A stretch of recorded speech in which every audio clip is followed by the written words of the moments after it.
It's Laura Eubanks of Design for Serenity with your succulent tip of the day and day 6 in 4S Ranch. 'Tis a scorcher. It's about 100 degrees here today.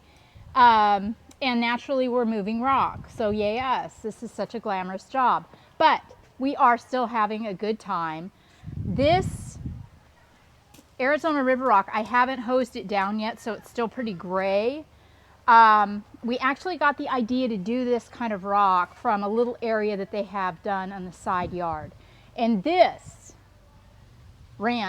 hot mess of a weed tree, is, I'm just saying, it's got to go before I do any more in the front because it doesn't serve any purpose and it throws off so many leaves that I couldn't do my burgundy in here because of all the leaf drops. So I thought that this lighter color rock would conceal the leaves. It's not doing the greatest job, but it's still better than trying to fish it out of burgundy lava rock.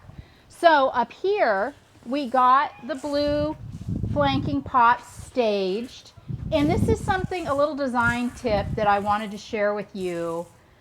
Okay, so we put our pots down on gravel, yay us, but it's not finished if you don't anchor it in the design. So what I did is I took a little bit of burgundy lava and I ribboned delicately to kind of hug the pots and make them look very permanent in the landscape. Just a tiny little bit of burgundy, and what a finished difference. Doesn't that just look good? So, you know, here we have our little rudicope aloes and a couple of little pieces of rubble. This just looks so finished. There was Anaxanthos kangaroo paws in here before that were just ratty. This just looks so clean and nice. Now, in this area, which is an add-on to the project, Jose, yeah. This, we are following suit with the Arizona River Rock, and then tomorrow I'm going to take burgundy lava 3/4 inch and I'm going to run my ribbons through this just like I did at the flanking pots at the front door. And that will really create a designer look. And instead of it being 2-dimensional, it'll make it 3-dimensional. This is a Beverly Hills apple tree that I'm going to put in a big blue pot in the backyard. I'm also going to be putting a nectarine in a pot right here in this corner, and that will happen tomorrow as well. Here's another little design hack. This, I'm not sure if this is an orange or a lemon, but this citrus tree was here, clearly, when we got here. And this is a pretty big area. But I didn't want to overplant because the client needs to get in and out to pick their fruit. They need to get in and out to fertilize, to tend their tree, and so on. So what I did is I took rubble and I just rubbled around the canopy, the base of the canopy of the tree to anchor the tree into the design. I threw down a couple of loose boulders. I mounded a little bit and planted one succulent, an aloe striata right here. The aloe striata, as you know, it pups out from here. So it will get about this big in a big stand, and it's just going to be spectacular here forever. Then what you don't see right now is the burgundy 3/4 inch lava that we're going to put in to finish this.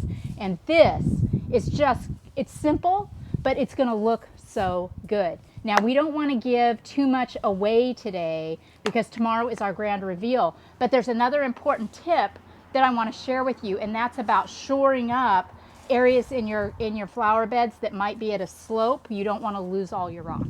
Look how much progress I've made on my basket rubble.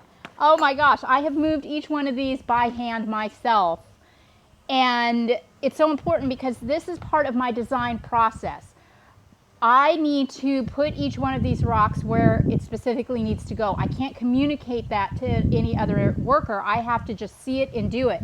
So the idea behind this rubble was to just, once again, create that third dimension in the beds to give some visual interest. In areas of the garden, sometimes it's a little slopey and the lava rock can slide. So the idea, or if you have a plant that's flopping, you can just take your rubble or your small rock, shove it up underneath the skirt of the plant, and create some natural retention that way. It is a super effective way to hold things in place. So we've got a whole lot done here. Again, I haven't hosed down the lava, so it's still pretty dirty, but I am done with this area, and I'm really, really, really happy with it. We're going to have to keep an eye on these kalanchoes. With these triple digits, this might not survive, and if it doesn't, I will come back and replace it with something else. So fingers crossed. And a lot of you were wondering what I was going to do with the talavera cactus. I decided to put it in the water feature. I was looking for a place where it would really showcase in the yard, and after looking around for a few minutes, I realized, based on the proximity of this feature to the house, this is the focal point or the thriller in the yard, if you will, it just made a heck of a lot of sense to put it there. Now, you'll notice that also the Petalanthus bracteus is crunchy. That's okay. This is a very, very tough plant. So I watered them in really good. Petalanthus is a plant that will take the water if the soil drains well, and the more you give it, the leafier and lusher it is. So it very well may drop all of its leaves and just go to stick. And then once the temperatures cool down a little bit, it should leaf out and be very, very beautiful until it gets cold and it drops all its leaves again.